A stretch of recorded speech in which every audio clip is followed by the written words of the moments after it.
Hare Krishna, Hare Krishna, Krishna Krishna, Hare Hare, Hare Rama, Hare Rama, Rama Rama, Hare Hare, Raghupati Raghava, Raja Ram, Patita Pavana Sitaram.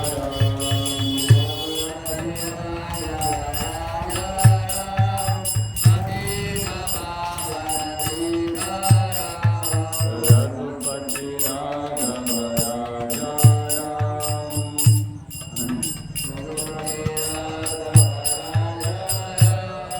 Patita Pavana Sitaram.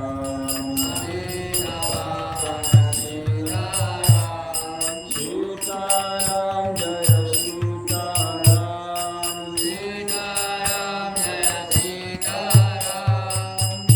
Sitaram Jaya Sitaram, Sitaram Jaya Sitaram. Hare Krishna, Hare Krishna, Krishna Krishna, Hare Hare, Hare Rama, Hare Rama, Rama Rama, Hare Hare. Hare Krishna, Hare Krishna, Krishna Krishna, Hare Hare, Hare Rama, Hare Rama, Rama Rama, Hare Hare. Hare Krishna, Hare Krishna, Krishna Krishna, Hare Hare, Hare Rama, Hare Rama, Rama Rama, Hare Hare.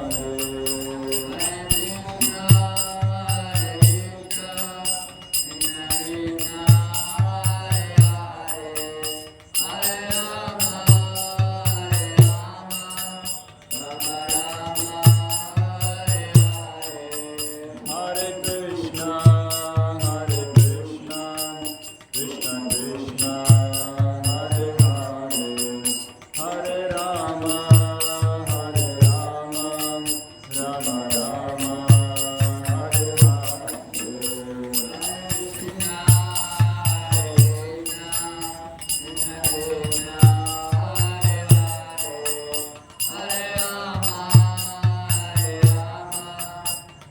Hare. Hare Krishna, Hare Krishna,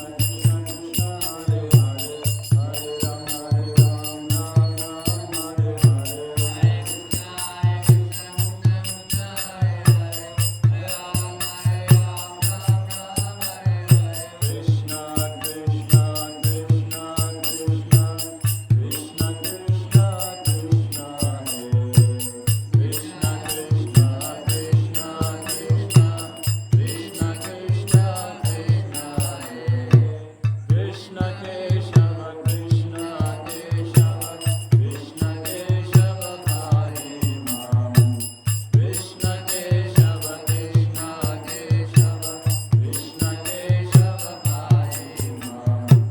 Rama Raghava, Rama Raghava, Rama Raghava Rakshama, Rama Raghava, Rama Raghava, Rama Raghava Rakshama, Krishna Keshava, Krishna Keshava, Krishna Keshava Hari Mam. Hare Krishna, Hare Krishna, Krishna Krishna, Hare Hare, Hare Rama, Ram Ram, Hare Hare, Hare Krishna, Hare Krishna, Krishna Krishna, Hare Hare, Hare Rama, Ram Ram, Hare Hare. जय श्री कलिंदर हरिनाम संकीर्तनम की जय, श्री सीताराम लक्ष्मण हनुमान जी की जय। हरे कृष्ण। जय श्रील प्रभुपाद की, अनंत कोटि వైష్ణవులకి జయ। సుమనం ఈరోజు స్మరణ గ్రామంలో చక్కగా శ్రీరామచంద్రుడి యొక్క వేడుకలు జరుపుకుంటున్నాం। ప్రతి శ్రీరామనవమికి మనం చూస్తాం, ప్రతి వీధిలో ప్రతి మూలలో కూడా ఎంతో అద్భుతంగా ఉత్సాహాన్ని ఉత్సవాన్ని జరుపుకుంటున్నాం। ఉత్సవం అంటే మనలో ఎంతో ఉత్సాహం ఉంటుంది, భగవంతుడి యొక్క సేవ చేయాలనేటువంటి కోరిక దృఢమవుతుంది. మనకి బృందావనంలో ఉన్నటువంటి గోస్వామి ఇచ్చినటువంటి ఉపదేశాల రూపంలో సూత్రం చెప్తారంటే ఉత్సాహ నిశ్చయ ధైర్య తత్కర్మ ప్రవర్తన సంగత్యాగ శతోవృత్తి షడ్భిర్భక్తి ప్రసిద్ధితే. భగవంతుని యొక్క భక్తి మన హృదయంలో చోటు చేసుకోవాలంటే మొదట ఉత్సాహంగా మనం ఈ వేడుకని నిర్వహించుకోవాలి. సో గత 2 రోజుల నుంచి మనం పొన్నూరులో, చీరాలలో, అలాగే ఈరోజు స్వర్ణ ఈ గ్రామంలో ఉన్నాం. ఈ గ్రామంలో చెప్పుకుంటున్నాం. పొన్నూరులో రామాయణం మొత్తం బాలకాండ నుంచి మొదలుకొని ఉత్తరకాండ వరకు సంక్షిప్తంగా చర్చించడం జరిగింది. అలాగే చీరాలలో రామాయణంలో ఉన్నటువంటి వాల్మీకి మహర్షి గురించి, మహాభక్తులు ఆంజనేయుడు చేసినటువంటి సేవ, మరియు రామాయణం వినడం వల్ల ఆ శృతి ఫలం ఏంటి అనేటువంటి విషయాన్ని చర్చించడం జరిగింది. సో ఈరోజు మనం ఈ స్మరణ గ్రామంలో అలాంటి శరణాగతులైనటువంటి భక్తుల్లో ఒకరైనటువంటి విభీషణుని గురించి మనం చర్చిస్తున్నాం. ఇక్కడ ఉన్నటువంటి వాళ్ళు ఎంతమంది రామేశ్వరాన్ని దర్శించడానికి చేయగలుగుతాము? మొదలుపెట్టారు. సో రామేశ్వరంలో సేతుబంధ తీర్థ శ్రీరామచంద్రుడు వారధిని పెట్టారు. ఎక్కడ వెళ్ళడానికి? నందరి. సో ఆ సేతుబంధ తీర్థానికి సమీపంలోనే ఇంకొక అద్భుతమైనటువంటి ఆలయం, దాన్ని విభీషణ శరణాగతి అంటారు. అంటే విభీషణుడు శరణాగతి ప్రదేశం, అక్కడ విభీషణుడు యొక్క విగ్రహం ఉంటుంది. సో మరి రాక్షసుడు అయినటువంటి రావణాసురుడికి సోదరుడైనటువంటి విభీషణుడు కదా, మరి ఆయనకి అంత అనుగ్రహాన్ని ఇచ్చారా రాముడు అంటే? ఎవరైనా సరే భగవంతుడి శరణాగతి నా తప్పుల్ని మన్నించి నాకు ఆశ్రయాన్ని ఇవ్వండి అని కోరుకున్నట్లయితే తప్పకుండా రాముడు ఆశ్రయాన్ని ప్రసాదిస్తాడు. అయితే ఇక్కడ కలియుగంలో మనం సత్య, త్రేత, ద్వాపర, కలి ఈ 4 యుగాల గురించి మనం ఉంటాం. సత్యయుగంలో అసుర, సుర అనేటువంటి దానికి మనం స్పష్టంగా వాళ్ళు లేవారు. ఒకరు అసురులకు చెందినటువంటి మరియు ఒకరు సురుడు. త్రేతాయుగంలో రాగానే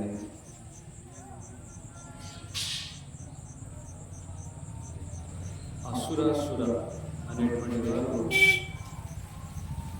ఒకే కుటుంబంలో ఉన్నారు. మనం చూస్తాం రావణాసురుడు, ఆయన రాక్షసుడైతే ఆయన సోదరుడు విభీషణుడు మహాభక్తుడు. ఇక ద్వాపర యుగంలో చూసినట్లయితే త్రేతాయుగంలో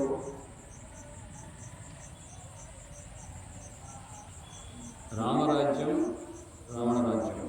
సో 2 రాజ్యాలు 2 ఒకే, అంటే మనమంతా కోరుకుంటున్నాం రామరాజ్యం కావాలి. సో రామరాజ్యం అలాగే రాక్షస రాజ్యం.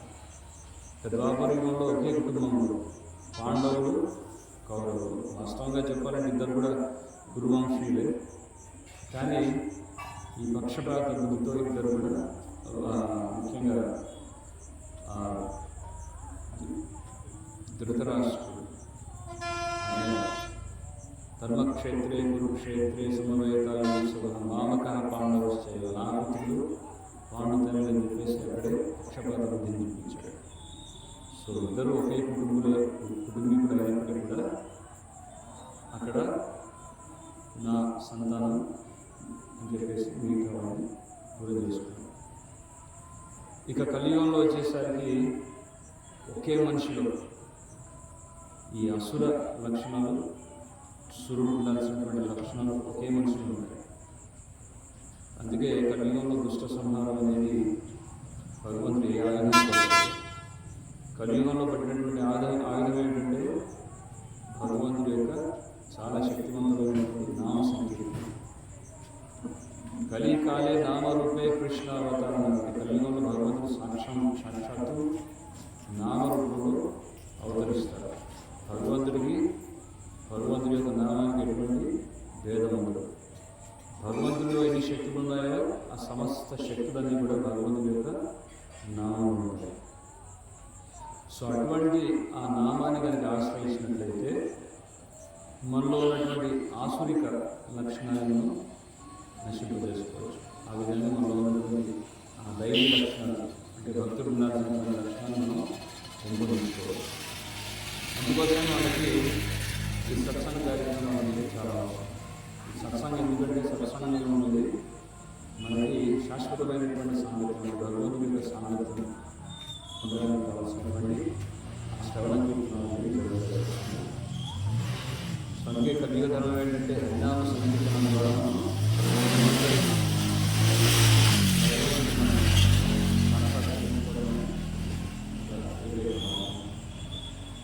సో ఈరోజు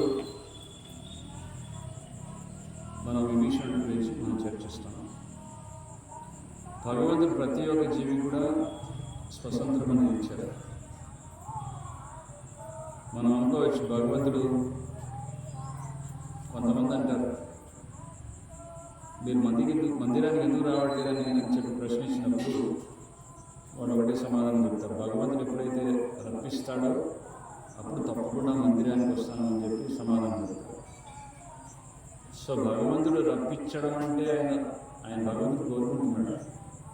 ఆయనేమి మీరు వద్దనట్లేదు. ప్రతి ఒక్కరిని కూడా, ప్రతి ఒక్క జీవి కూడా భగవంతుడి యొక్క సంతానం. అటువంటి సంతానమైనటువంటి తన జీవాంశాలు ఎవరైతే ఉన్నారో జీవులంతా కూడా వారు దూరం అవ్వాలని భగవంతుడు ఎప్పుడు కోరుకోరు. ఆయన కోరికలు ఆల్రెడీ భగవద్గీతలో చెప్పారు. మామేకం శరణం ప్రజ, నా శరణాన్ని ఆశ్రయించడం అని ఆల్రెడీ మనకి సందేశాన్ని ఇచ్చారు భగవద్గీతలో. సో మనం ఆ సందేశాన్ని వినక మనం ఏం చేస్తున్నాం? భగవంతుడి యొక్క ఆదేశాన్ని ఉల్లంఘిస్తూ భగవంతుడు తప్పిస్తే అప్పుడు వస్తామని అని చెప్పి అలా కూర్చుని పెడతాం. సో భగవంతుడు ఇచ్చేటటువంటి స్వతంత్రం ఏదైతే ఉందో అది పూర్తి స్వతంత్రం కాదు, అది కొద్దిపాటి స్వతంత్రం. సో ఈ స్వతంత్రం ఎలా ఉంటుందంటే, ఒక ఆవుకి తాడు కనుక దాన్ని కట్టినట్లయితే ఆ ఆవు ఎంతవరకు దూరం వెళ్ళగలదు, ఆ తాడు యొక్క పొడవు వెళ్తుందో అంతవరకే వెళ్తుంది. సో ఆ కొద్దిపాటి స్వతంత్రంలో భగవంతుడు జోక్యం చేసుకోవాలి. ఆ స్వతంత్రాన్ని మన మీద వదిలేసాడు. మనం భగవంతుడి వైపు వస్తామా లేదా మాయలో కూరుకుపోతామా అనేటువంటిది మన నిర్ణయం మీద ఆధారపడదు. దాంట్లో భగవంతుడి ఎటువంటి ఒత్తిడి కూడా చేయడం, భగవంతుడు అసలు ఇంటర్ఫియర్ అవ్వాలి. సో మనం ఒప్పుకోవాలి. నేను భగవంతుడి దగ్గర అవ్వాలి, నేను రాముడు వాడిని అవ్వాలి, నేను రాముడి యొక్క సేవకుని దూతను ఇవ్వాలి, రాముడి యొక్క సేవ చేయాలి. ఎప్పుడైతే నేను స్వతహాగా ఒప్పుకుంటేనే అది సాధ్యపడుతుంది. ఎప్పటివరకు నేను నిర్ణయం తీసుకున్నాను అది భగవంతుడు భగవంతుడు. సో ఈ స్వతంత్రం మనం చూస్తాం రామాయణంలో, ప్రత్యేకంగా యుద్ధకాండ, సుందరకాండ. సో సుందరకాండలో హనుమంతుడు వారు లంకకెళ్ళారు. రాముడి యొక్క సందేశాన్ని సీతమ్మకి అందజేశారు. అక్కడ రాముడు హనుమంతుడిని బంధించడానికి తన సైన్య బలాన్ని పంపించినట్లయితే మొత్తం సైన్యాన్నంతా ధ్వంసం చేశాడు. అశోకవాటి కూడా ధ్వంసం చేసి పడేశాడు. ఆఖరికి ఈ బాలుడు చాలా శక్తివంతుడుగా ఉన్నాడని చెప్పేసి రావణాసురుడి యొక్క కుమారుడు అక్షయ కుమారుడుగా పంపించడం జరిగింది. కానీ అక్షయ కుమారుడు కూడా సంహరించడం జరిగింది ఆంజనేయ స్వామి. ఇక లాభం లేదని చెప్పేసి బ్రహ్మాస్త్ర ప్రయోగం చేసినప్పుడు ఆ బ్రహ్మాస్త్రాన్ని గౌరవిస్తూ ఆ విధంగా బందీగా మారాడు. అంతేగాని బ్రహ్మాస్త్రం యొక్క ప్రభావం కూడా చూపించింది. ఆ విధంగా ఆయన బందీగా తీసుకొచ్చి కారాగృహ నిండు సభలో ఆయన్ని కట్టేసి ఆయన అవమానించినటువంటి ప్రయత్నం చేసినప్పుడు కూడా ఆయన వాళ్ళందరినీ ఎదుర్కొన్నాడు. రాముడి యొక్క దూతని చెప్పేసి సో తోకకి నిప్పంటించే ప్రయత్నం చేశారు. సో ఆ విధంగా తోకకి నిప్పంటించినటువంటి వైష్ణవ అపరాధం చేశారు, ఆ మహాభక్తులు అపరాధం చేశారు. మొత్తం లంకని, సగం లంకని అక్కడే కాల్చేసి మళ్ళీ తిరిగి రాముడి చెంతకి చేరుకున్నాడు ఆంజనేయ స్వామి. సో ఇక్కడ అప్పుడే రావణాసురుడికి ఒక హృదయంలో ఒక భయం అనేది ఏర్పడింది. రాముడి సైన్యంలో కేవలం ఒక్కరే, ఎవరు? హనుమంతుల వారి. సో రాముల సైన్యం, శ్రీరామచంద్రుడి యొక్క సైన్యంలో ఒక్కరే వచ్చి ఇంత విధ్వంసాన్ని సృష్టించారే, అలాంటిది మొత్తం సైన్యమే వస్తే ఏంటి పరిస్థితి అని చెప్పేసి ఆ విధంగా ఒక సభ ఏర్పాటు చేశాడు ఎవరు? రావణాసురుడు. సో ఆ సభలో ఎవరైతే ముఖ్యులు ఉన్నారో, ఎవరైతే మంత్రులు ఉన్నారో, ఎవరైతే సైన్యాధిపతులు ఉన్నారో, ఒక్కొక్క మహామాయవి రాక్షసులు ఉన్న సైన్యం ఆయన అందరినీ పిలిచాడు. పిలిచి ఆ సభ ఏర్పాటు చేశాడు. సభ ఏర్పాటు చేసి రావణాసురుడు ఆయన ఏం చెప్తాడంటే, రావణాసురుడు కూడా చాలా తెలివి కలవాడు, చాలా బుద్ధిశాలి, అలాగే చాలా అందగాడు. సో ఆయన ఏం చేస్తున్నాడు, ఆయన ఏం చెప్పాడంటే, మూడు తరగతులకు చెందినటువంటి వాడు ఉంటారు. అంటే రావణాసురుడి నుంచి ఆయన ఇలా చాకచక్యంగా సభలో ఉన్నటువంటి వాళ్ళందరినీ కూడా ఎలా ఆకట్టుకున్నాడని మాట్లాడుతూ ఆయన ఏమంటాడంటే, ఎవరైతే ఏం జరిగినా అది భగవంతుడి యొక్క ఆజ్ఞానుసారంగా జరుగుతుంది అని చెప్పేసి ఎవరైతే పూర్తిగా విశ్వాసాన్ని పెట్టుకుంటారో, అలాగే ఏదైనా జరుగుతున్నప్పుడు కూడా ఉత్తముడు అనేటువంటి వాడు మొట్టమొదట ఎవరైతే శ్రేష్ఠులు ఉంటారో వాడి నుంచి సలహా తీసుకుంటాడు, వాళ్ళని సంప్రదిస్తాడు. సంప్రదించకుండా ఎటువంటి కార్యాన్ని చేయడు. అంటే ఇక్కడ ఉత్తముడు ఎవరై ఉన్నారు? ఆయన రావణాసురుడు అన్నీ చెప్పుకుంటున్నాను, నేను ఉత్తముడు కాబట్టి ఈ విధంగా మిమ్మల్ని అందరినీ ఇలా ఇక్కడికి ఆహ్వానించి మీతో సంప్రదింపు జరుపుకుంటున్నాను అని చెప్తున్నాడు. ఇక రెండవ కోవకు చెందినటువంటి వారు ఎలా అంటే, సరే ఏదైనా భగవంతుడి యొక్క ఆజ్ఞానుసారంగానే జరుగుతుంది, కానీ వాళ్ళు ఎవరిని కూడా సంప్రదించరు. ఎవరైతే వాళ్ళని సంప్రదించాలో వాళ్ళని అసలు కూడా సంప్రదించకుండా వాళ్ళ ఇష్టానుసారంగా చేస్తారు. ఇది రెండో తరగతి. ఇంకా మూడో తరగతి చెందినటువంటి వారైతే అసలు ఏం జరిగినా అది యాదృచ్ఛికంగా జరుగుతుంది, భగవంతుడి యొక్క ప్రమేయం లేదు.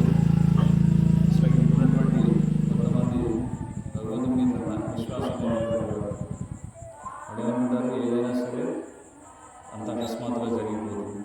సృష్టి అంతా ఎలా ఏర్పడింది? అకస్మాత్తుగా ఒక విస్ఫోటం అనేది ఇప్పుడు సృష్టి దానంతటా ఏర్పడింది. సో ఈ విధంగా భగవంతుడి యొక్క ప్రమేయం లేకుండా అంతా జరిగిపోతుందని అనుకున్నవాడు. అదే కాకుండా ఎవరు కూడా సంప్రదించరు, ఎవరి నుంచి సలహా తీసుకోవడానికి ఇష్టపడరు. ఇది మూడో తరగతి చెందినటువంటి అధముల యొక్క లక్షణం. సో ఈ విధంగా మూడు తరగతికి చెందినటువంటి వాళ్ళ గురించి వర్ణిస్తూ రావణాసురుడు ఇప్పుడు ఏమంటాడంటే, ఆ సభలో మీ అందరినీ కూడా ఆహ్వానించాను. సో ఇప్పుడు మనం ఒక ప్రణాళిక వేసుకోవాలి. ఎందుకంటే శ్రీరాముడి యొక్క సైన్యంలో ఒక వానరుడే లంకకు వచ్చేసి ఇంత విధ్వంసాన్ని సృష్టించాడు, ఇంత మందిని సైన్యాన్ని సంహరించాడు, లంకని సగం కాల్చేశాడు. అలాగా నా కుమారుడు అక్షయ్ కుమారుడు కూడా సంహరించాడు. సో ఏం చేయాలి? ఒకవైపు సముద్రం వైపు చూసినట్లయితే ఆల్రెడీ గూఢాచారులను పంపించాడు. సముద్రం వైపు ఎవరున్నారు? సో మొత్తం వానరులు అంతా కూడా సమకూడిన ప్రదేశంలో ఉన్నారు. సో వానరుల యొక్క సైన్యం కూడా చూస్తే వాడి తలలోని కనబడుతున్నాయి. అది కూడా ఒక మహాసముద్రంగా ఉంది వాళ్ళ సైన్యం. సో ఇంతమంది వానరులు కనుక ఒకేసారి వస్తే ఏం చేద్దాం అని చెప్పి ఆ విధంగా మీ సలహా ఇవ్వండి అని చెప్పి అడుగుతున్నాను. అంతా యుద్ధకాండం జరుగుతుంది. అయితే అందులో ఒకరు ప్రహస్తుడైనటువంటి వాడు ఆయన లేచి ఆయన చెప్పారంటే,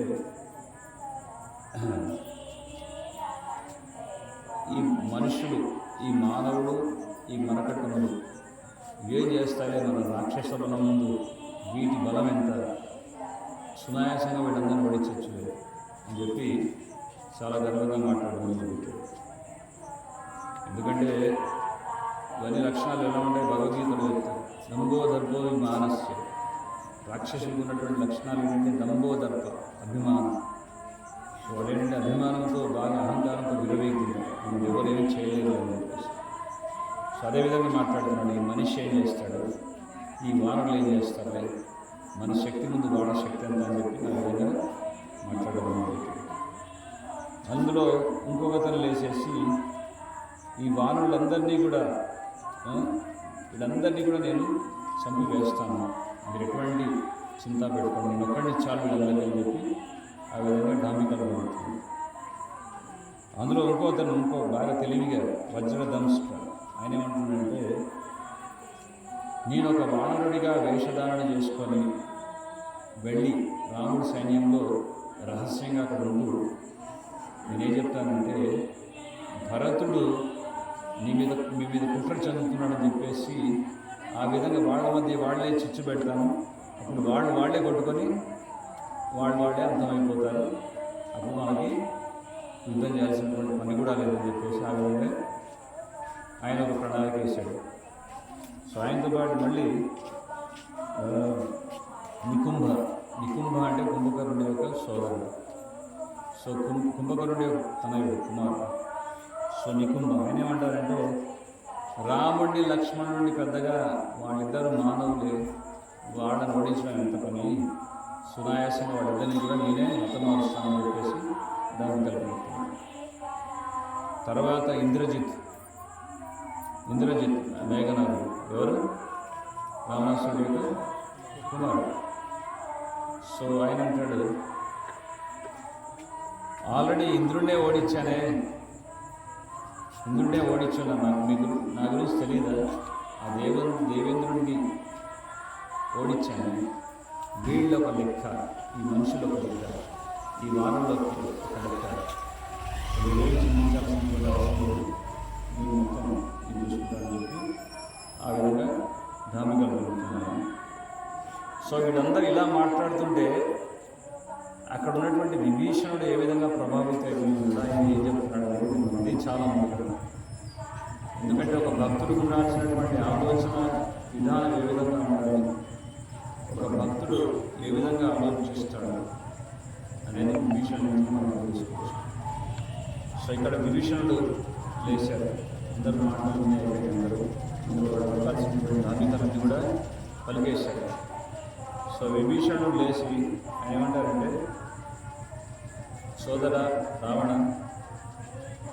నువ్వు యుద్ధం చేయాలి, వాళ్ళని సంహరించాలి, వాళ్ళని దండించాలి, వాళ్ళని ఇచ్చేయాలని చెప్పి అంటున్నాం. అసలు వాడు ఏం తప్పు చేశారు అనుకున్నారు.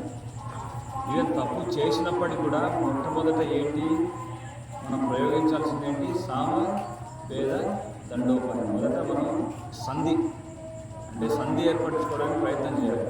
యుద్ధం అనేది జరగకుండా, ప్రాణ నష్టం జరగకుండా. తర్వాత వేద అంటే గట్టిగా అది వాడిని మందలించాలి. ఇంకా లాభం లేదంటే సమవేద దండోపాయం. ఇంకా తర్వాత యుద్ధం అనేది అనివార్యంగా అప్పుడు యుద్ధం చేయాలి. కానీ ఎటువంటి ఆలోచన లేకుండా డైరెక్ట్గా యుద్ధం గురించి మాట్లాడుతున్నారు, ఇది సరైనటువంటి కాలం అలా చెప్తారు. చెప్పిన తర్వాత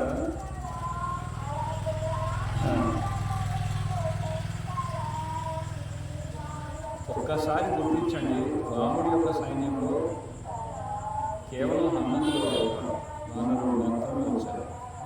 సో వారు వచ్చినప్పుడే ఇంత విధ్వంసాన్ని సృష్టించారే మీరు తలుచుకోండి. ఒకసారి మొత్తం సైన్యం అంతా కూడా ఏకవే వచ్చినట్లయితే ఏమవుతుంది మనం లంక యొక్క పరిస్థితి, దీన్ని ఒకసారి గుర్తుపెట్టుకోండి అని చెప్పి ఆ విధంగా మనకి చెప్పడానికి ప్రయత్నం చేస్తున్నాం.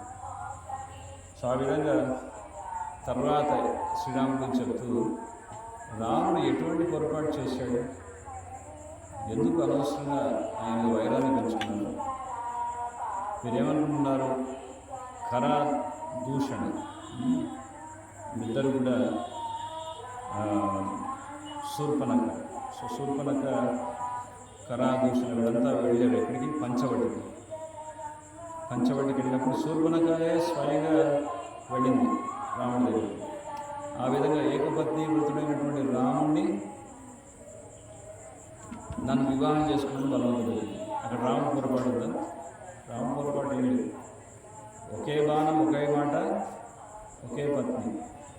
సో అటువంటి ఒక ఆదర్శప్రాయుడైనటువంటి రాముడిని దగ్గరికి వెళ్ళి నన్ను వివాహం చేసుకుని బలవంతం పెడితే ఆమెకు తగినటువంటి దండం ఇచ్చాడు. అంతేగాని అక్కడ రాముడు పొరపాటే ఉంది కదా. సో కరాదూషణ అనవసరంగా రాముడి యుద్ధాన్ని ప్రకటించారు, అందుకే వాడిని చంపడం జరిగింది. సో మన తప్పు మనం గుర్తించాలి. అక్కడ తప్పు తప్పుడు ఎక్కడి నుంచి జరిగింది? మన నుంచి జరిగింది, అక్కడి నుంచి జరగలేదు. కనుక మీరు అనవసరంగా దీన్ని పెద్దగా చేయకండి. ముఖ్యంగా సీతాదేవి అపహరించడం అనేది ఇది చాలా చాలా పెద్ద పొరపాటు. సీతాదేవి మహాపతివ్రత. యాక్చువల్లీ మండోదరి కూడా, రావణాసురుడి యొక్క పత్ని మండోదరి కూడా ఈ విషయంలో రావణాసురుడిని ఎన్నో విధాలుగా హెచ్చరిస్తుంది. ఎందుకంటే ఆమె స్వయంగా పతివ్రత. ఎవరు? మండోదరి. పాతివ్రత్యం యొక్క శక్తి ఆవిడ తెలుసు. సో ఒక పతివ్రత కనుక పతివ్రత నారి కనుక శపించినట్లయితే అది ఎంత భయంకరమైనటువంటి విపరీతాన్ని తీసుకెళ్తుందనేది ఊహిస్తుంది మండోదరి. అందుకే ముందుగానే హెచ్చరిస్తున్నా కానీ వినడు రావణాసురుడు. సో ఈ విధంగా ఇది తప్పు అని చెప్పేసి విభీషణుడు ఒక్కడే ఆ సభలో దాన్ని నిలదీస్తాడు. సో మన తప్పును మనం గుర్తించాలి. ఇమీడియట్గా తక్షణమే సీతాదేవిని రాముల వారికి అప్పచెప్పి క్షమాపణ వేడుకోండి, రాముడు తప్పకుండా క్షమిస్తాడు. ఆ విధంగా మన వంశమంతా కూడా, మన రాక్షస వంశమంతా కూడా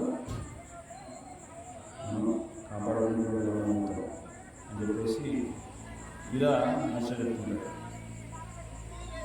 అయితే రావణాసురుడు అప్పుడు కాసేపు విభీషణుడి నుంచి విన్న తర్వాత ఆయన అనుకుంటాడు, సరే ఈ సభ రేపటికి మళ్ళీ మనం ఈ సభను మళ్ళీ రేపు కొనసాగిద్దాం, ఇప్పుడే నిర్ణయాలు జరగవు, సో రేపటి దాకా వేసిందాం అని చెప్పేసి మళ్ళీ దాన్ని సడలిస్తాడు ఆ సభను మరుసటి రోజు.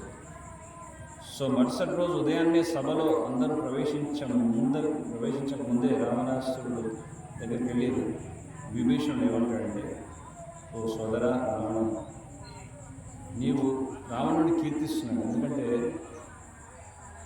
ఇప్పుడు అక్కడ ఒక పెద్ద వాదనలాగా యుద్ధం చేయాలని వీళ్ళందరూ రావణాసురుడి పక్కన ఉన్నటువంటి రాక్షసులంతా కూడా రాముడి యొక్క శక్తిని చాలా తక్కువగా అంచనా వేస్తున్నారు. సో ఎంతలే రాముడు లక్ష్మణుడు ఓడించడం ముఖం చాలా చెప్పి నికుంద ఆలయం వేశాడు. ఇంద్రుడిని కూడా అంటాడు, ఇంద్రుడినే ఓడించాము వీళ్ళు ఒక లెక్క అని చెప్పేసి ఆ విధంగా అక్కడ మాటలు జరుగుతున్నాయి. సో ఆ సభలో ఎవరో ఒప్పుకోవాలని తెలుసు. కనీసం రావణాసురుడు కనుక ఒప్పిస్తే మిగతా వాళ్ళందరూ కంట్రోల్లోకి వస్తారు. ముందు రావణాసురుడు ఏం చేసి ఆయన ఏం చెప్పారంటే, నువ్వు చాలా చాలా అందగాడు. నిజంగా రావణాసురుడు రాక్షసుడు అయినప్పటికీ కూడా చాలా అందగాడు. యాక్చువల్లీ హనుమంతుడు, ఆంజనేయ స్వామి కూడా ఆయన రావణాసురుని చూసిన తర్వాత ఏమంటారంటే, అసలు భక్తుడై ఉంటే ఈ రావణాసురుడు ఆ దేవేంద్రుడితో సమానంగా ఉండేవాడు. ఆ ఇంద్రుడిలాగా అందంగా చక్కగా సంస్కారవంతుడిగా ఉంటాడు. కానీ రాక్షసుడు అయిపోయాడు ఈ రావణాసురుడు అని చెప్పేసి. సో ఈ విధంగా చెప్పి ఆయన కీర్తిస్తూ, దయచేసి చేసినటువంటి పొరపాటు మీరు సర్దించుకుంటూ సీతను అప్పచెప్పండి అని చెప్పి మళ్ళీ చెప్తున్నాను. ఇది ఎందుకు చెప్తున్నానంటే నేను భయపడి చెప్పట్లేదు. ఎందుకంటే ఇంకో విధంగా కూడా అర్థం చేసుకోవచ్చు, నీకు యుద్ధం చేసే సత్తా లేక ఈ విధంగా మాట్లాడుతున్నాను అని చెప్పి అనుకోవచ్చు. అలా కాదు, నేను ఎటువంటి నేను భయపడట్లేదు. ఇక్కడ ఆల్రెడీ నేనేంటి అమంగళకరమైనటువంటి అమంగళాన్ని చూస్తున్నాను. అంతటా అన్ని వైపులా కూడా అమంగళకరమైనటువంటి సూచికల్లా కనబడుతుంది. ఇప్పుడు మనం చూస్తాం కదా, మన బయటకి కూడా కుదరకరమైనటువంటి మధ్యలో వచ్చినంత మనం ప్రయాణం కూడా అవుతుంది.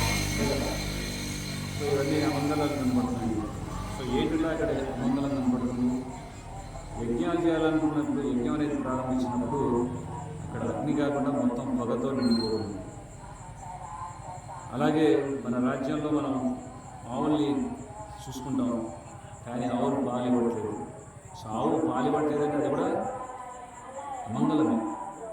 ఊరిలో ఆవు దొరుకుతుందంటే ఆవులకు మంచిదంటారు, కానీ ఆవు పాలు ఇవ్వట్లేదంటే అవి సంతోషంగా లేవని అంటారు. సో ఇది కూడా అమంగళం అని చెప్తుంది. తర్వాత ఏంటంటే గుర్రాలు గట్టిగా బ్రేవని అరుస్తాయి, గాడిదలు, కాకులు, నక్కలు వాటి యొక్క అరుపులు వినపడుతుంది. సో కాకి నక్క అరిచిందంటే అది అరిష్టము, అమంగళము. సో అవన్నీ వింటున్నాం, మీరు గమనించట్లేదా? సో ఈ విధంగా చెప్తూ నేను భయపడట్లేదు, కానీ ఇవన్నీ జరుగుతున్నాయి కాబట్టి ఇది చాలా పెద్ద వినాశనానికి మన మొత్తం రాక్షస రాజ్యం అంతా కూడా సమూలంగా అది నాశనం అవ్వడానికి ఆ పరిస్థితి ఏర్పడేటటువంటి సూచకాలు కనబడుతున్నాయి. అంటే సోదరులు దయచేసి అప్రమత్తంగా ఉండాలని అని చెప్పి చెప్తున్నాను. జనరలీ యుద్ధం అనేది జరిగినప్పుడు కేవలం శత్రువు ఓడించడమే కాదు, శత్రువు సైన్యం వెనుకున్నటువంటి బలాలు బలహీనతలు రెండు కూడా అర్థం చేసుకోవాలి.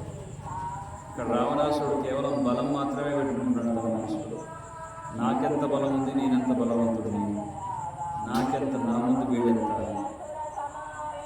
ఈ లక్షణం ఎలా ఉంటుందంటే కుంతి మహారాణి యొక్క ప్రార్థనలో, కుంతి మహారాణి యొక్క ఉపదేశంలో ఆవిడ ఒక విషయం చెప్తుంది.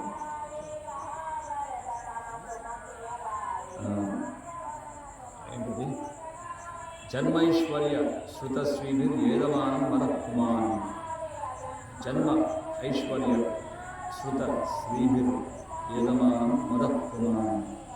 చాలా ఉన్నతమైనటువంటి కుటుంబంలో జన్మించిన కారణం చేత కానీ, బాగా చదువు ఉండడం కారణం చేత కానీ, బాగా తెలివితేటలు ఉండడం కారణం చేత కానీ, బాగా అందంగా ఉండడం కారణం చేత కానీ, ఆ విధంగా జన్మైశ్వర్య శృత శ్రీభిర్, బాగా సంపద ధనం ఉండడం కారణం చేత కానీ ఒక మదం అనేది పుట్టుకొస్తుంది. ఒక మదం అనేది పుట్టుకొస్తుంది. సో ఆ మదం అనేది పుట్టుకొచ్చినప్పుడు మనిషి మదమెక్కినటువంటి మదపుటేనుగా పిచ్చిగా ప్రవర్తిస్తాడు. మీరు చూసారా? మదమెక్కినటువంటి వేగలా ఉంటుంది. అది మంచి ఒక సుందరమైనటువంటి ఉద్యానవనంలో వెళ్ళి అక్కడ ఉన్నటువంటి ఉద్యానవనాన్ని కానీ ఉన్నటువంటి సరోవరాన్ని ధ్వంసం చేసి మొత్తం అస్తవ్యస్తం చేసి పడేస్తుంది. సో అలా మదమెక్కినప్పుడు బుద్ధి పనిచేయదు. ఆ మదం కారణం చేత, అహంకారం చేత నా అంతటి గొప్పటి వాడే వీడని చెప్పేసి తిరగలేదు. సో ఈ రావణాసుడి దగ్గర అదే సమస్య. బాగా అందగాడు, తెలివితేటలు బాగానే ఉన్నాయి, మొత్తం లంకాదేశం ఇవన్నీ ఉన్నాయి. కారణం చేత ఏం చేస్తున్నాడు, ఏమంటున్నాడు? నీకు తెలీదా? ఇప్పటిదాకా ఎవరైనా దానవులు కానీ ఎవరైనా మనుషుల చేత కానీ నేను ఓడిపోయినావు.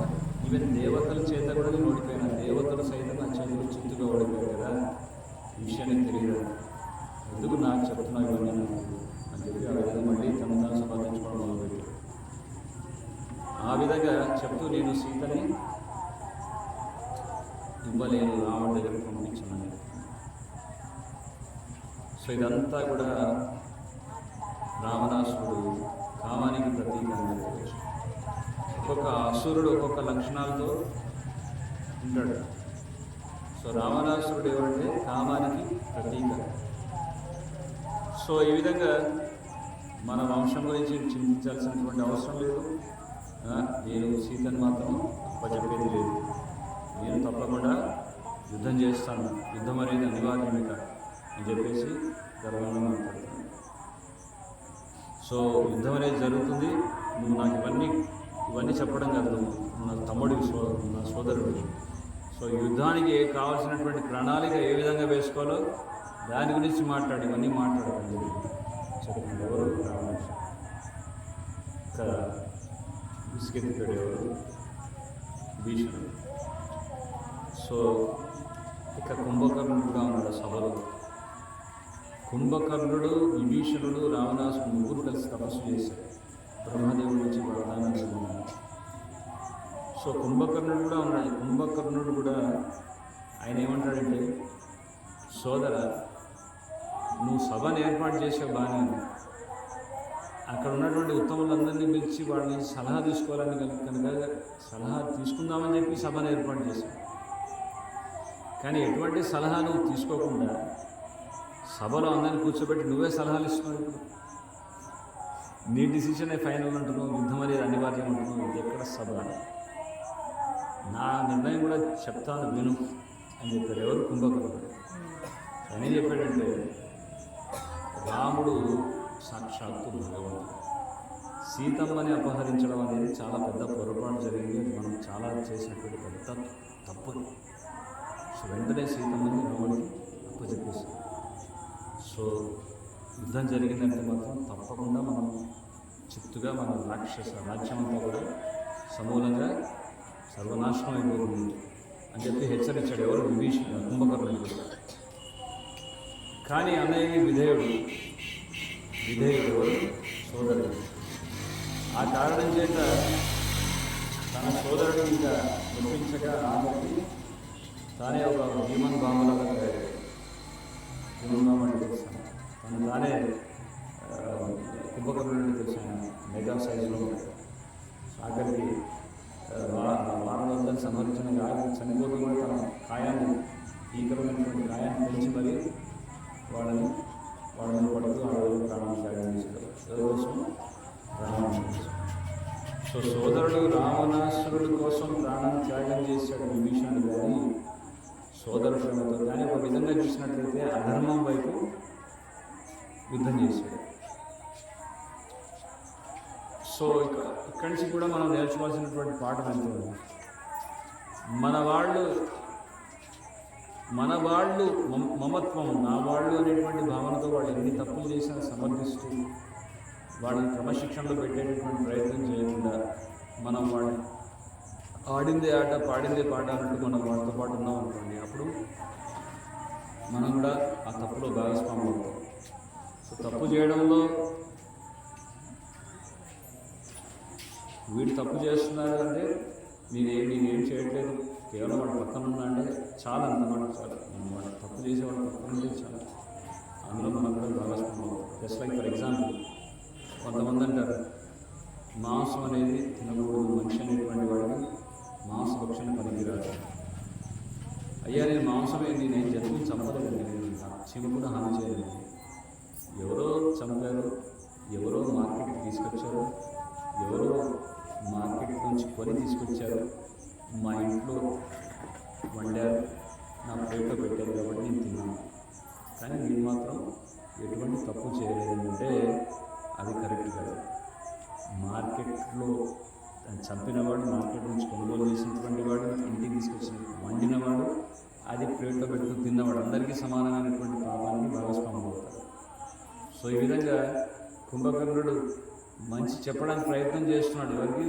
రావణాసుడు. తప్పు, సీతని అప్పచెప్పండి. కానీ ఇక్కడ వినే పరిస్థితి లేదు. కానీ అయినప్పటికీ కూడా రావణాసుడు పక్షాన్నే ఉన్నాడు కుంభకర్ణుడు. కానీ విభీషణుడు కూడా ఎప్పుడైతే తపస్సు చేశాడో, బ్రహ్మదేవుడు ప్రత్యక్షమైనప్పుడు ఆయన ఏం చేశారంటే, నేను ఎప్పుడైనా సరే నా ప్రాణం పోయినా సరే నేను ధర్మం వైపే ఉంటాను, ధర్మానికి కట్టుబడి ఉంటానని చెప్పి ఆ విధంగా సంకల్పించుకున్నాడు ఎవరు? విభీషణుడు. సో ఆ కారణం చేత ఆయన ఎప్పటికి కూడా రావణాసుడి వైపు ఉండలేదు. సో ఈ విధంగా మనం చూస్తాం. ఇక్కడ వీళ్ళంతా కూడా చర్చ జరుగుతుంది. అందులో ఇంకొక రాక్షసుడుగా లేచి ఆయన ఏమంటాడంటే, అవన్నీ ఆలోచిస్తారు, రావడం సీతను అపహరించుకొని తీసుకొని వచ్చేసారు కదా, ఇంకేంటి మీరు సీతని బలవంతంగా ఇచ్చేసేయండి అని చెప్పి ఆ విధంగా సలహా ఇస్తున్నారు. సో ఇక్కడ రావణాసురుడిని ప్రేరేపించేటటువంటి ఆయన చుట్టూరుగా కూడా ఉండేటటువంటి వాడు ఎలా ఉన్నారు చూడండి. తప్పు చేస్తున్నప్పుడు జస్ట్ లైక్ ఫర్ ఎగ్జాంపుల్ మన ఫ్రెండ్స్ సర్కిల్ ఉన్నప్పుడు కొంతమంది స్టూడెంట్స్ నువ్వు స్మోక్ చేయరా, అదే ఏం కాదు, 1 time just once in the while, king size, just smoke become like a king, అది ఇది అని చెప్పేసి ఏదేదో వాడు రెచ్చగొడుతూ మాట్లాడుతుంది కాలేజీ. సో సిగరెట్తో స్టార్ట్ అయ్యేది అది ఇంకా దేనికి వెళ్ళిపోతుంది, డ్రగ్స్కి, ఇంకేదో విపరీతమైనటువంటి మాదక ద్రవ్యాలు సేవించడం మొదలుపెట్టారు. సో ఇలాగే ఈ రావణుడు చుట్టూ ఉన్నటువంటి రాక్షసులంతా కూడా అలాగే చెప్తున్నారు, ఆయన చెడును ప్రేరేపిస్తున్నారు, ఆయన ఉన్నటువంటి రాక్షసత్వాన్ని ఇంకా రెచ్చగొడుతున్నారు. సో సీతాదేవి 1 సంవత్సరం దాకా అయిపోయింది కదా, సీత 1 సంవత్సరం ఛాన్స్ ఇచ్చావు, ఇంకేముంది, ఇంకా బలవంతంగా తీసుకెళ్ళిపోయింది. కానీ రావణాసుడు అలా చేయలేదు, ఎందుకంటే ఆయన శాపం ఉంది ఎవరి నుంచి, రంభను ఒకసారి ఈ విధంగానే ఇచ్చేయడానికి వెళ్ళినప్పుడు మణిగ్రీవ నలకుబేరుడు అనేటువంటి ఇద్దరు ఆ కుబేరుడు యొక్క కుమారుని శపిస్తారు. ఏంటంటే ఏ స్త్రీ అయితే ఇష్టం లేకుండా బలాత్కారం చేయడానికి వెళ్తే నీ తల 1000 వక్కలు అయిపోతుందండి. ఆ విధంగా శాపంలో ఉంది కాబట్టి అప్పటికే కంట్రోల్లో ఉన్నాడు. లేకపోతే అప్పటికే ఆయనకి ఇంకా కామానికి ప్రతీక అయినటువంటి ఇతడు ఆ కంట్రోల్ కూడా లేకపోయి ఉంటే హద్దులు దాటిపోయేవాడు. సో ఆ విధంగా ఎదురు చూస్తున్నాడు రావణాసుడు. సో ఈ విధంగా వీళ్ళంతా ఇలాగే ప్రేరేపిస్తున్నారు. సో ఇలా ఈ జరిగినటువంటి సంఘటనను విని కొంతమంది రావణాసుడికి కీర్తించేవాళ్ళు ఉన్నారు. అక్కడ రాముడి గారు రావణాసుడు, ఎందుకంటే వాళ్ళ కథను వింతగా ఏమంటాడంటే, రావణాసుడు ఎంతోమంది అతిలోక సౌందర్యవంతులందరినీ కూడా తీసుకొచ్చి తన యొక్క లంకలో భరించున్నాడు, కానీ ఆయన ఎంత గొప్ప బ్రహ్మచారి అని చెప్పి ఒకడు రావణాసుడిని కీర్తిస్తున్నాడు. అసలు విషయం ఇక్కడ అర్థం కాలేదు, ఎందుకు వాల్మీకి రావణాసుడు కదా, ఆ శాపం కారణం చేత అందరినీ బయటికి ఇష్టపెట్టాడు, అంతేగాని వాడు అది బ్రహ్మచర్యం పాటించడం కాదు. సో అలా ప్రామాణికమైనటువంటి గ్రంథాలు చదవకుండా, రామాయణం వాల్మీకి రామాయణం చదవకుండా, ప్రామాణికమైనటువంటి భగవద్గీత చదవకుండా, మహాభారతం చదవకుండా వాళ్ళ సొంత భాషలే పడేస్తుంటారు, అంటే వక్రీకరించి ఏదేదో చెప్తుంటారు. మహాభారతంలో మీరు విన్నట్లయితే ఒక మూర్ఖుడు కర్ణుడిని హీరో చేసి అర్జునుడిని విలన్గా చూపిస్తున్నాడు. కర్ణుడిని హీరోగా చూపిస్తున్నాడు ఒక పక్కన, అర్జునుడిని విలన్గా చేశాడు, సొంత భాషలో రాసేవాడు. సో ఇలాంటి వాడు ఎంతోమంది ఉన్నారు సమాజంలో. ఎందుకు ప్రామాణికమైనటువంటి గురువు నుంచి జ్ఞానాన్ని పొందక, ప్రామాణికమైనటువంటి సాధు శాస్త్ర గురువుని ఫాలో అవుతాడు, ఏదేదో ఊహిస్తూ ఏదేదో కల్పితాలు చేస్తూ రామాయణాన్ని వక్రీకరించి ఏవేవో రామాయణ మహాభారతంలో వాళ్ళ భాషలో వేస్తున్నారు. సో అందుకే మనం ఒక సరైనటువంటి సాంప్రదాయం ఉన్నటువంటి ఆచార్యం నుంచి గురించి మనం విన్నాం. సో ఈ విధంగా మనం చూస్తాము. విభీషణుడు ఆయన చాలా మెచ్యూర్డ్ పర్సన్. ఏమంటాడంటే, రావణాసుడితో నువ్వు నా సోదరుడు, ఇంకా నేను పూర్తిగా సహకరించాలని చెప్పేసి నీ మంచి కోసం చెప్తున్నాను, నువ్వు ఈ తప్పు చేయలేదు, దీనివల్ల చాలా ప్రమాదాలు మనం పడతామని చెప్పేసి, అలా నువ్వు ఎవరినైతే అపహరించావో సీతాదేవిని, ఆవిడ నాకు ఎలా గోచరిస్తుందంటే ఒక కాల సర్పాన్ని నీ మెడలో వేసుకొని తిరుగుతున్నటువంటి విధంగా నాకు కనపడుతున్నాను.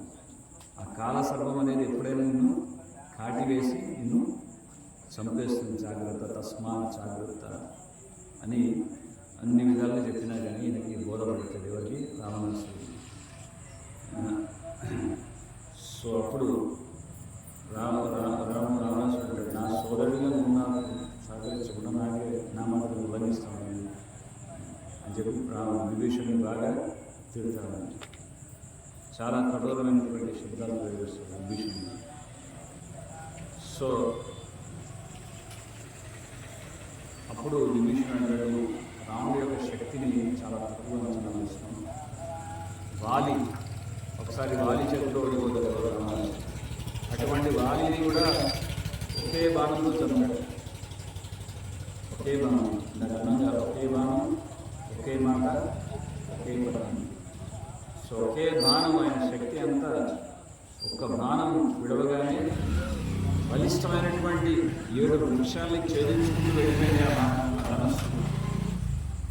సో ఊహించు, ఒక్క బాణం చాలా నేను హతమార్చాను అంటూ విధంగా చెప్పాడు. కానీ ఆయనకు అర్థం అవుతుంది.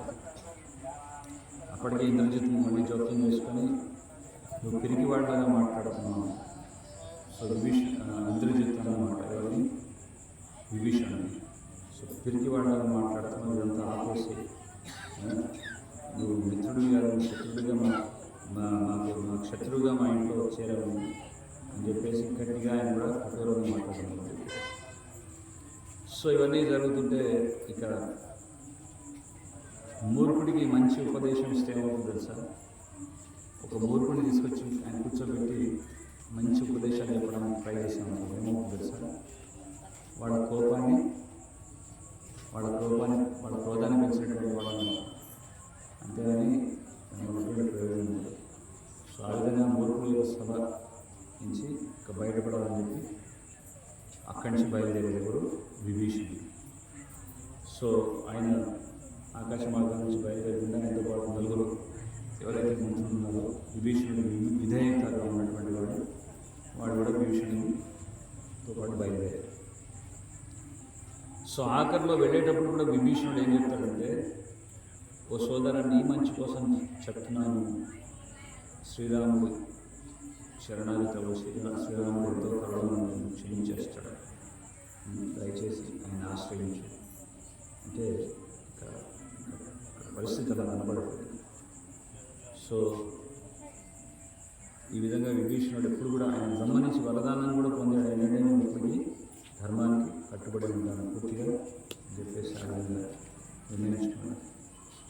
సో అది ఒక శరణాగతులైనటువంటి మహాభక్తుడు ఉండాల్సినటువంటి ఒక లక్షణం. ఎందుకంటే ఈ అనిత్యమైనటువంటి జగత్తులో నిత్య అనిత్య దీని మధ్య ఉన్నటువంటి ఆ భేదాన్ని పూర్తిగా తెలుసుకొని ఉండాలి.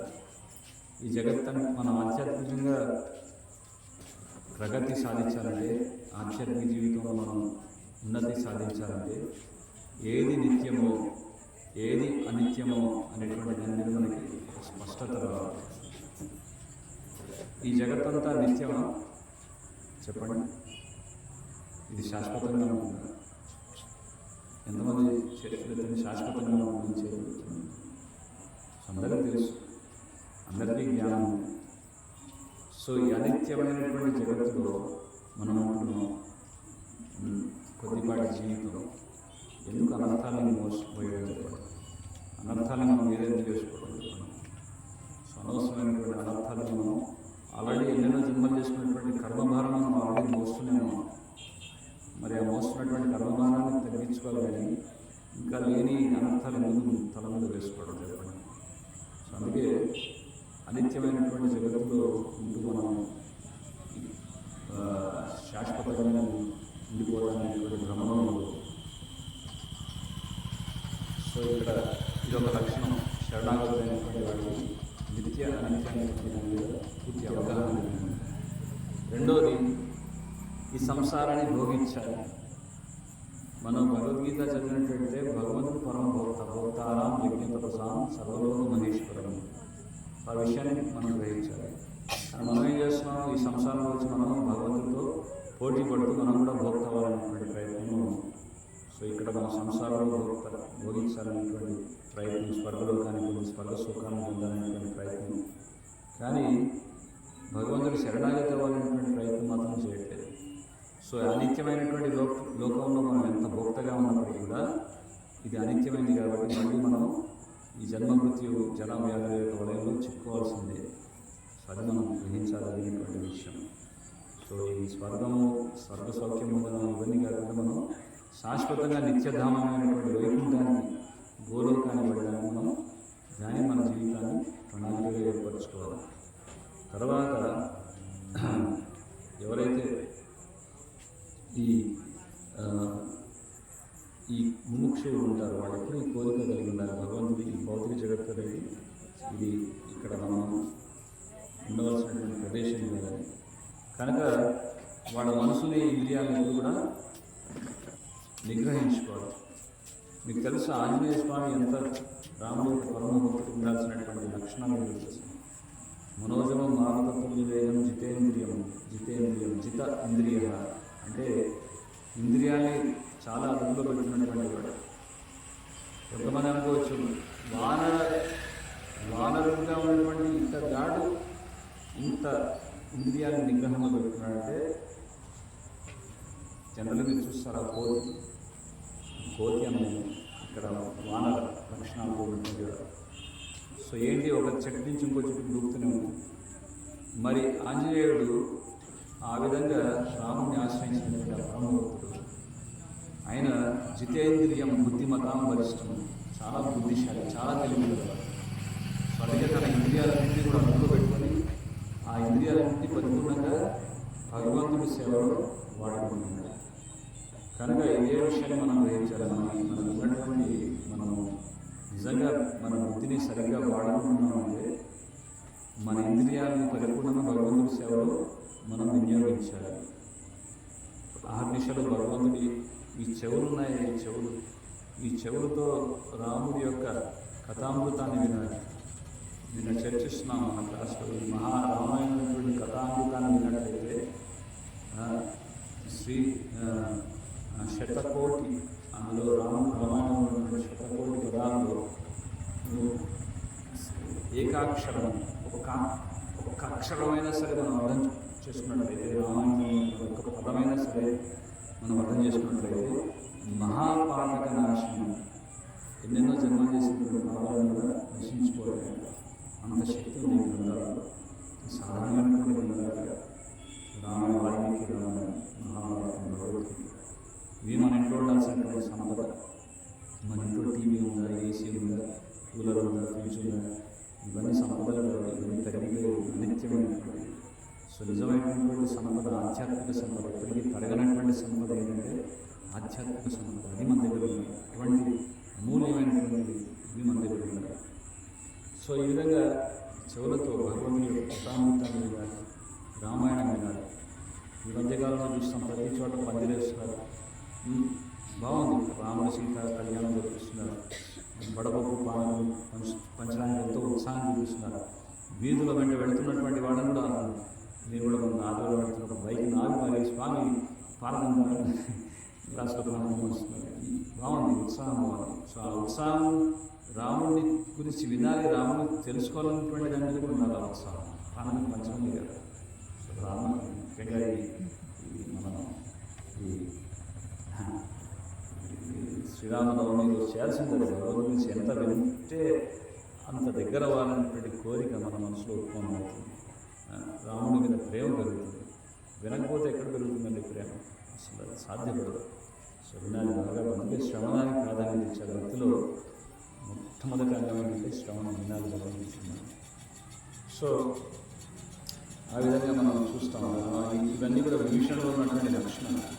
ఆయన ఇవన్నీ బ్రహ్మానికి ఇదే ఒక కట్టుబడిన వారికి రాముడి వెళ్ళి తన యొక్క సందేశాన్ని పంపించాడు. వారికి అక్కడ ఉన్నటువంటి వానరు, నేను వచ్చాను రాముని కలుగుతామని, రాముని పూర్తిగా శరణాగతి అవ్వడం చెప్పి నేను వచ్చాను, దయచేసి రాముడు నాకు శరణాన్ని ఇస్తానని చెప్పి సందేశాన్ని అందజేయడం పంపిస్తాడు. అప్పుడు సుగ్రీవుడికి మిగతా వానరులందరూ కూడా అనుమానం వస్తుంది. ఇదేదో రావణాసురుడు యొక్క కుట్రేమో, ఆ రావణాసురుడే కుట్ర చేసి పంపించి మనని మన యొక్క గూఢాచారిగా వచ్చి మన రహస్యాలన్నీ అక్కడికి తెలియజేస్తాడని. అందుకే మొదట ఇది పరిశీలించాలని చెప్పి హనుమంతుల వారిని పంపించారు. సో హనుమంతుల వారు వెళ్తారు. సో ఆ విధంగా హనుమంతుల వారు ఒకే విషయం చెప్తారు. నేను ఎప్పుడైతే లంకా నగరానికి వెళ్ళానో సీతాదేవిని వెతుక్కుంటూ అక్కడ గంజాయి వనంలో తులసి మొక్కలాగా అందరి రాక్షసుల మధ్య ఈ విభీషణుడు అక్కడ కూర్చొని ఏం చేస్తున్నాడు? అహర్నిశలు రామనామాన్ని జపిస్తున్నాడు. రామ్ రామ్ రామ్ రామ్ రామ్ రామ్ రామ్. సో ఆ నామాన్ని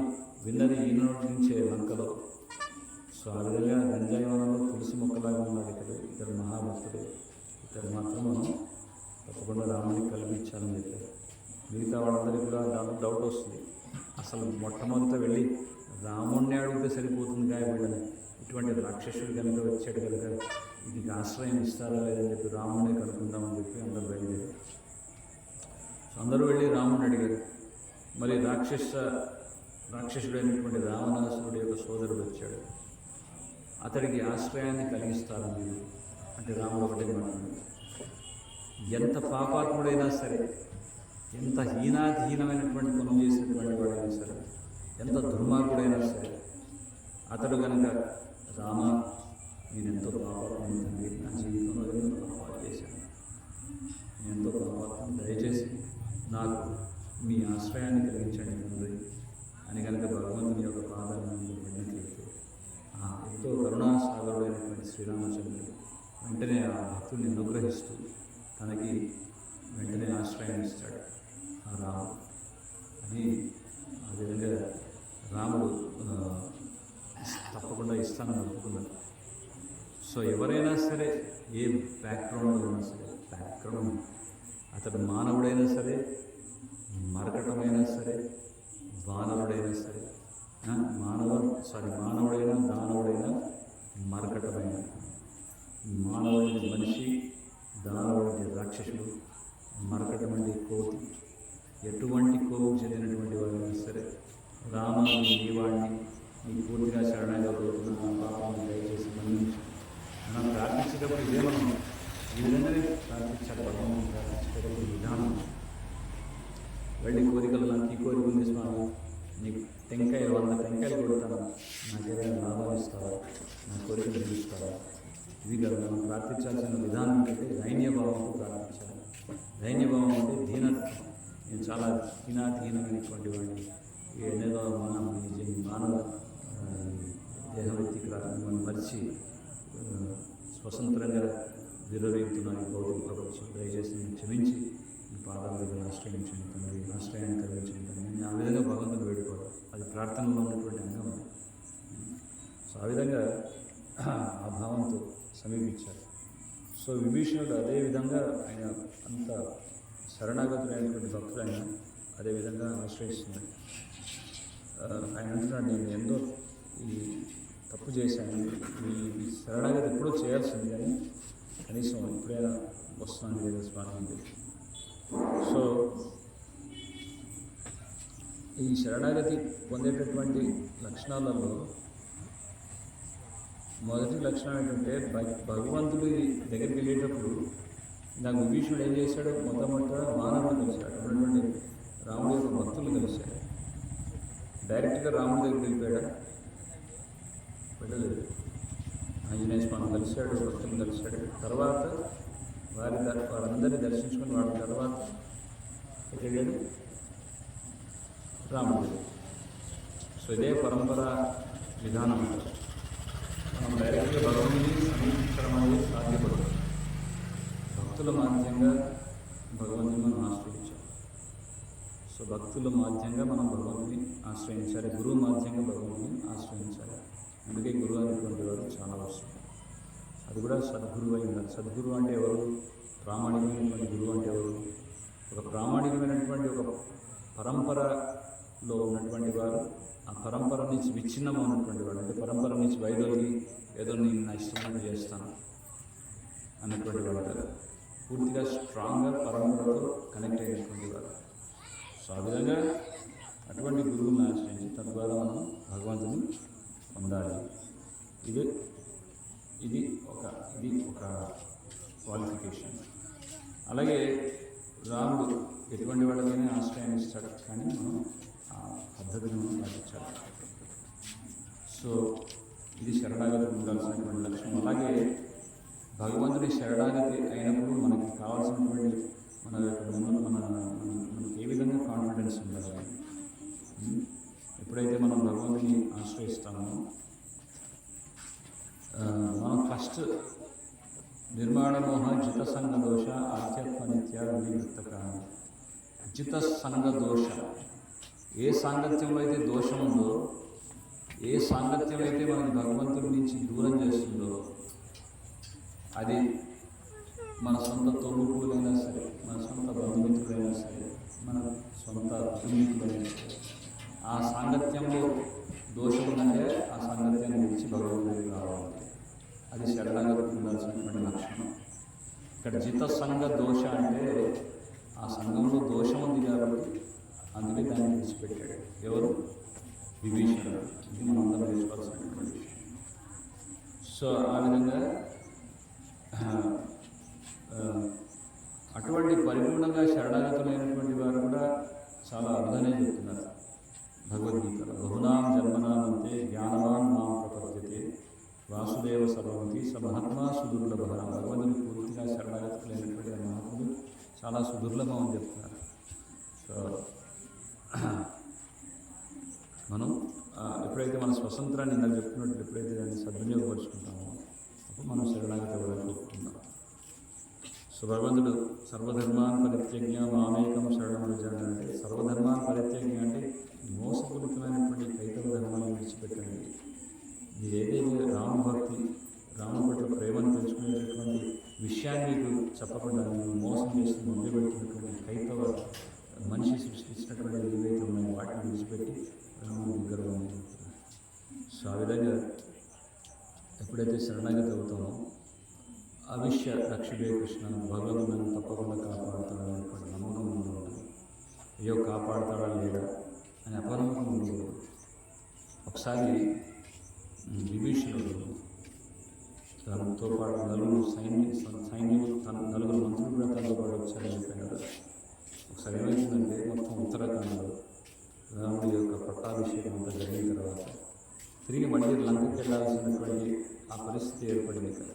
ఎందుకంటే లంకాధీశుడు చేశాడు కాబట్టి విభీషణుడికి ఏమో మనసు ఒప్పట్లేదు.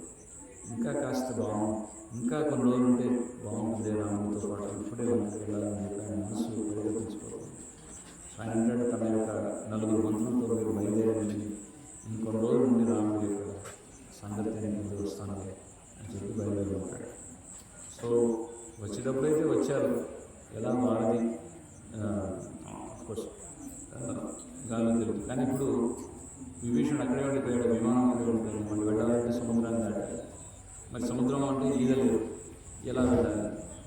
అప్పుడు విభీషణుడు అంటాడు పర్వాలేదు అని చెప్పేసి ఒక చిన్న మూట వాళ్ళ కట్టి అది చేపిస్తాడు. సో అది మరి పట్టుబడి సముద్రాన్ని దాటేసింది. సో అది పట్టుకొని వెళ్తారు.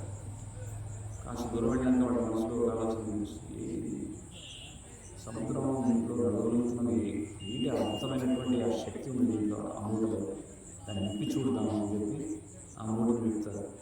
విప్పితే అక్కడ ఏముంది, ఒక చిన్న రాయి మీద శ్రీరామ అనే నామాన్ని రాశారు. సో శ్రీరామ అనేటువంటి ఆ నామాన్ని రాసి ఏం చేశారు, నీళ్ళలో వేశారు. వానలో ఆ విధంగా ఒక కొత్త నారదని పెట్టారు. మనం రామాయణం వింటే దాన్ని హిందూ మైథాలజీ అని పట్టుబడేస్తున్నారు ఇప్పుడున్నటువంటి పాఠ్య పుస్తకాలు. ఆయన నాసా సైంటిస్ట్ ఏం చేస్తున్నారు, ఇప్పటికీ రాముడు నారద ఉందని చెప్పి వాళ్ళ శాటిలైట్స్ వల్ల ఛాయాచిత్రాలు వేసి. సో రామాయణం నమ్మకం పోయింది జనాన్ని. ఎందుకంటే ఈ బ్రిటిష్ ఎడ్యుకేషన్ సిస్టమ్ వచ్చింది కదా, గురువు అంటే గురుకులాలు ఉండేవి, ఈ గురుకులాలు లేవు ఈ పరిస్థితి. సో ఆ విధంగా వాళ్ళు తీసి చూడగానే ఇంత శక్తి ఉందా ఈ రాముడి యొక్క నామంలో, ఓ సింతేనా ఇది రాముడి యొక్క నామమేనా అని చెప్పి వాళ్ళు అలా అనుకున్నారు. ఎప్పుడైతే అనుకున్నారో అప్పుడు వెంటనే నామని మునిగిపోయారు సముద్రంలో. ఎప్పుడు ఓ సింతేనా రాముడి యొక్క నామంలో అని ఎప్పుడైతే ఆ మనసులో ఆ ఆలోచన వచ్చిందో అంతే ధామని సముద్రంలో మునిగిపోయారు.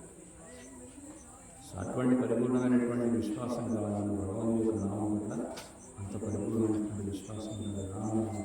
భగవంతుడు ఎన్ని శక్తులు ఉన్నాయో సమస్త శక్తులన్నీ కూడా భగవంతుడి యొక్క నామంలో ఉన్నాయి. అటువంటి నామాన్ని ఎంతమంది జపించడానికి ఇష్టపడుతున్నారు ఆలోచించండి. ఇక్కడ నామ సంకీర్తన జరుగుతుందంటే మాకు సంబంధం లేదు. మరి భగవంతుడి నుంచి అన్ని నామాలు కావాలి. సో భగవంతుడు తప్పకుండా రక్షిస్తాడు, అది పూర్తి విశ్వాసం ఉండాలి. సో ఏదైనా సరే భగవంతుడు మన జీవితంలో ఏం జరిగినా సరే అది మనం పూర్వం చేసినటువంటి కర్మానుసారంగా దాని యొక్క ప్రతిఫలాన్ని వస్తున్నామని చెప్పి భగవంతుడు ఎప్పుడు దూషించడు.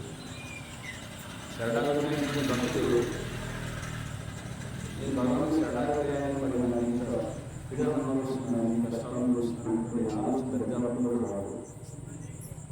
పరిపూర్ణంగా ఆ శ్రీరాముడికి శరణాగతులైనటువంటి అతడు తన జీవితంలో ఎన్ని కష్టాలు వచ్చినా, ఎన్ని ఒదుడుకులు వచ్చినా సరే ఆయన ఎప్పుడు కూడా ఆయన రామాయణంలో ఉంటుందంటే ఇది నా స్వయం కృతం, నేనేదో పూర్వజన్మలో ఏదో పాపం చేశాను, ఏదో తప్పు చేశాను కాబట్టి ఇప్పుడు ఇలా అనుభవిస్తున్నాను. కానీ ఇందులో భగవంతుడు నాకు కూడా అన్యాయం చేయలేదు, ఆ రాముడు నాకు కూడా అన్యాయం చేయలేదు. మీరు చూసారా ఆ రామదాసు కథ పరమభక్తుడైనటువంటి రామదాసు ఆయన కారాగ్రహంలో పెట్టి పెడుతున్నారు, కర్షక పెడుతున్నారు, నానా విధంగా హింసిస్తారు.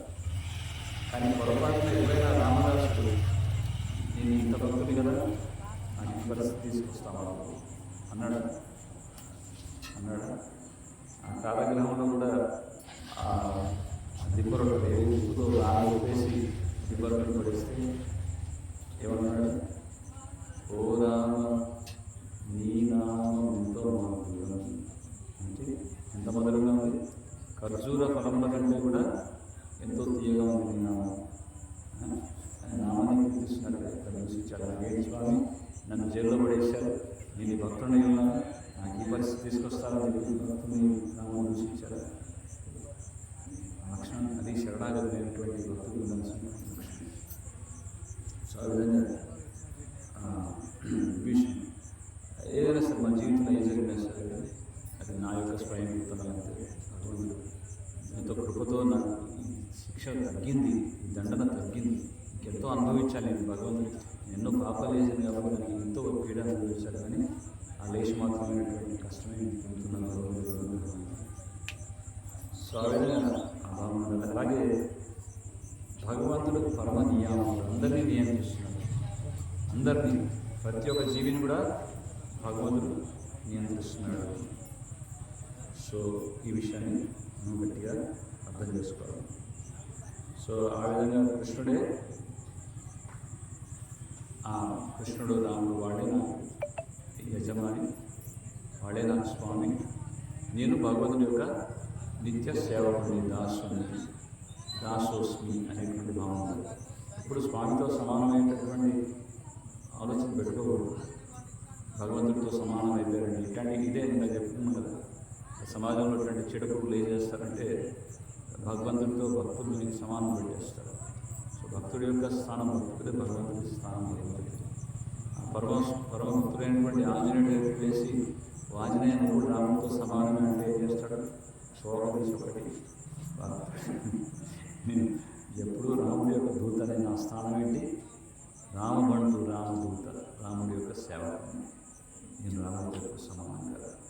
సో అది అన్నట్లు గుర్తుపెట్టుకోవాలి. సో అలాగే ఒక ప్రామాణికమైనటువంటి గురువుని ఎన్నుకోవాలి, తద్వారా భగవంతుడికి పూర్తిగా శరణాగతి. ఆ విధంగా గురువు ద్వారా భగవంతుని మనం ఆశ్రయించాలి. అదే మనం విభీషణుడి యొక్క శరణాగతిని నుంచి నేర్చుకోవాల్సినటువంటి అతి ముఖ్యమైనటువంటి పాఠం. ఇలాంటి పాఠాలు ఎన్నో ఉన్నాయి మనకి రామాయణంలో, మహాభారతంలో. ఒక సాధువు అనేటువంటి వాడు గురువుగా వెళ్ళి ఇవన్నీ కూడా చెప్పాలనేటువంటి కోరికతో ఉంటాడు. ఈరోజు మన బాలాజీ ప్రభు ఆహ్వానించారు కాబట్టి ముందుకు వచ్చాను. ఒక సాధువు అనేటువంటి వాడు జీరో బడ్జెట్ ఫార్మింగ్ లాగా ఏమీ ఆశించకుండా సమాజాన్ని సంస్కరించాలని ప్రయత్నం చేస్తాడు. కట్టుకునే ఒక కాషాయం తప్ప ఆయన ఏ ఆస్తిపాస్తులు లేవు, సంపాదన లేవు. సో ఫ్రీగా సమాజాన్ని సంస్కరించడానికి ప్రయత్నం చేస్తే వీళ్ళు సమాజంలో ఉన్నవాళ్ళు Hindu mythology, Ramayanam, Mahabharatam, Hindu mythological stories అనేవాళ్ళు ఇటువంటి విద్య చెప్తే వాళ్ళకి లక్షల డొనేషన్లు గురిపించి పిల్లల్ని పంపిస్తున్నారు. వాళ్ళు ఎందుకు పంపిస్తున్నారంటే వాళ్ళని సంస్కరించడానికి. వాళ్ళకి ఏం సంస్కారం వస్తున్నాయో తెలియట్లేదు. A for apple, B for ball, D for donkey, M for mummy, D for daddy, తర్వాత గోతు, సో అది నేర్పిస్తుంది సమాధానం. కానీ అదే గురుకుల విద్యా విధానంలో ఎక్కువ దగ్గరకు వస్తున్న తర్వాత సమాజం మారుతారు. సో ఇలాంటి సత్సంగాలు ఇంకా జరుగుతుందని దాని శ్రద్ధగా కూర్చొని వింటున్నారు. ఇలా ప్రతి ఒక్క కార్యక్రమంలో, ప్రతి ఒక్క వేడుకలో ఇట్లాంటివి జరిగితే మనకి హృదయం నిండా భగవంతుడి యొక్క ప్రేమను నేర్చుకోవచ్చు. లేదా మనం వినకుండా ఏదో మనం మొక్కబడిగా గుంపులో గోవింద అందరూ చేస్తున్నారు. ఇప్పుడు ఈ మధ్య ఏమవుతుందంటే పోటీ పడి మరీ చేస్తున్నారు. నేను ఇంత పెద్ద వినాయకుని పెడితే నేను ఇంతకంటే పెద్ద వినాయకుని పెడతాను, అంతకంటే పెద్ద వినాయకుని పెట్టేవాడు, నేను అంతకంటే 12 అడుగుల వినాయకుని పెడతాను. ఆఖరికి వినాయకుని పెట్టి ఏం చేస్తారు, ఆఖరు ఊరేగింపులో బాగా తాగేసి పిచ్చిగా డ్యాన్సులు చేస్తుంది. ఆ విఘ్నాలు తొలగించేటటువంటి విఘ్నాధిపతి యొక్క అనుగ్రహాన్ని పొందకుండా ఆయన యొక్క ఆగ్రహాన్ని జరుగుతున్నారు. ఇట్లాంటి చేస్తుంది. మీరు చేయాల్సింది ఏంటంటే భక్తి భావంతో చేయాలి. అది ఎలా సాధ్యమవుతుందంటే నేను చెప్తున్నాను, రావణాసుడి నుంచి కూడా ఒక ఇన్స్ట్రక్షన్ తీసుకోవచ్చు. ఆయన ఏమన్నాడు, సంప్రదించాలన్నాడు. సో ఎవరైతే భక్తులు ఉన్నారో వాళ్ళతో ఇలా ఈ ఒక్క ఊరే కదా, ఇది స్వర్ణాలు మనం చేస్తున్నాం. అలా తర్వాత ఊరే ఉంది, తర్వాత మొత్తం మన భాగవత సందేశం అంతా కూడా ప్రతి ఊరికి, ప్రతి వాడికి వెళ్ళాలి. అందరూ మనం సంకల్పించుకుంటూనే అవుతుంది, ఒకరి వల్ల కాదు. ఇక్కడ ప్రయత్నం చేస్తున్నాం కానీ ఎంతగానో అందించగలం. అందరిలో ప్రయత్నం చేసినట్లయితే రాముడు మొత్తం మన రాజ్యమే రామరాజ్యంగా మారాలంటే అందరూ సంకల్పిస్తూనే అవుతుంది. సో రాముడు లేకుండా రామరాజ్యం అనేది సాధ్యపడుతుంది చెప్పని రాముడిని మర్చి, రాముడిని విస్మరించి, రాముడు చెప్పినటువంటి సందేశాన్ని ఉల్లంఘిస్తూ రామరాజ్యం కావాలనుకోకుండా రామరాజ్యం వస్తుంది. అది రామరాజ్యంగానే ఉండిపోతుంది. సో ఎంతమందికి కావాలి రామరాజ్యం? చేతులు ఎత్తుంది, అందరికి కావాలి. చేతులు, 2 చేతులు చెప్పండి, హరే కృష్ణ హరే కృష్ణ చెప్పండి, హరే కృష్ణ గట్టిగా చేతులు నింపి, హరే కృష్ణ హరే కృష్ణ కృష్ణ కృష్ణ హరే హరే, హరే రామ హరే రామ రామ రామ హరే హరే. సో ఇవన్నీ ఎందుకు చూపిస్తున్నాం అంటే మన స్వర్ణాలలో ఎంత చక్కటి భక్తులు ఉన్నారు చూడడానికి. సో ధన్యవాదాలు. ఇక్కడికి ముగిద్దాం. జయ శ్రీరామచంద్ర భగవానికి జయ.